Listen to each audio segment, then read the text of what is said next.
It started like any other Thursday, quiet and uneventful, or so I thought. My wife, Anaya, had been acting restless for weeks. Late nights, secretive phone calls, unexplained weekends away. At first, I chalked it up to stress, boredom, maybe even a temporary fascination with work. But deep down, I knew something had shifted. A tension in the air I couldn't ignore. Then came the revelation. One evening, I returned home early from work. I had finished a project ahead of schedule and wanted to surprise her. When I walked in, the smell of perfume, unfamiliar, intoxicating, hit me before I even saw the living room. And there she was, Anaya, laughing with another man on our couch. The sight was surreal, a slow-motion shock that froze me in place. Her hand rested on his knee. She turned and smiled at me, not with guilt, not with panic, but with a careless thrill, as if I were invisible. For a moment, I couldn't speak. My mind raced, heart pounding.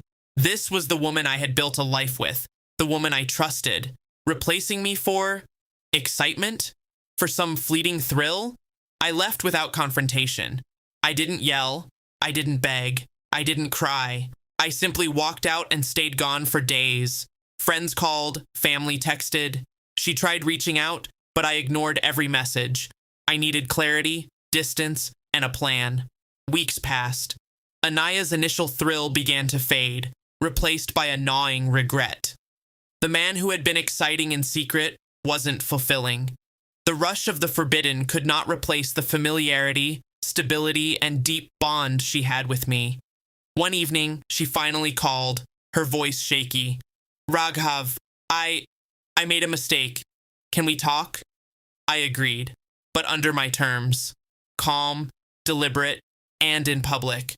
A place where appearances mattered as much as words. We met at a small cafe near the edge of the city. She looked different, remorseful, unsure, vulnerable.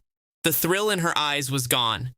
I don't know what came over me, she said quietly, fidgeting with her coffee cup. I was stupid. I wanted excitement. I didn't realize what I had until I lost it.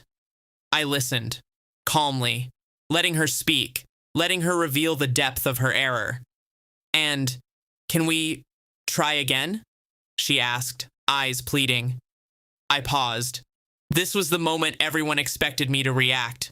The reconciliation, the tears, the forgiveness. But I stayed composed. Anaya, I said carefully, life isn't about thrill or mistakes we regret afterward. It's about choices, responsibility, and understanding the consequences of our actions. Her eyes widened. But you're my husband. You'll forgive me, won't you? I leaned back, letting my calmness speak louder than any words. Forgiveness isn't automatic. Trust isn't restored with apologies alone. It's earned. And right now, the trust you shattered isn't restored by regret. She looked down, biting her lip. The reality of her actions hit her harder than she had anticipated. The thrill she had chased was gone, leaving her alone with guilt. Weeks later, I made my decision.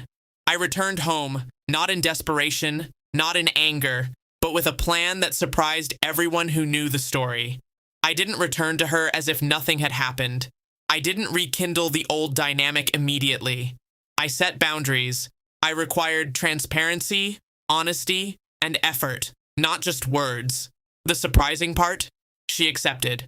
Not because she was relieved I forgave her, but because she realized she had lost more than just a thrill.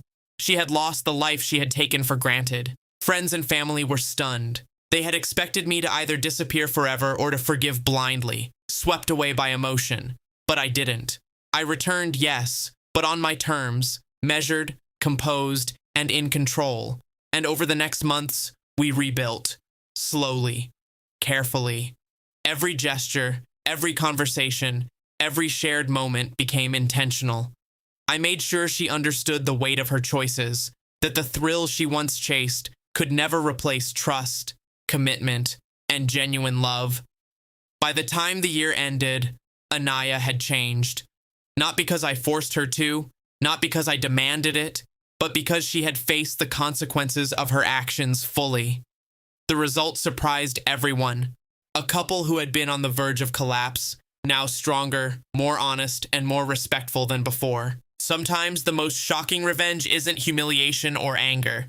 Sometimes it's silence, distance, calm, and a return on your own terms, forcing the other person to confront the gravity of their choices and grow from them, or lose the only life they had.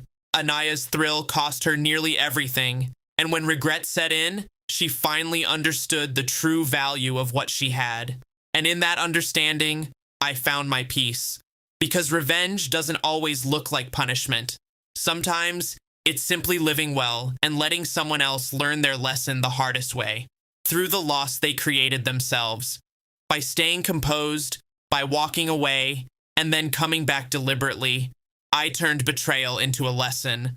The surprise wasn't that I returned, but that I returned with control, dignity, and the power to shape the outcome. A lesson Anaya will never forget.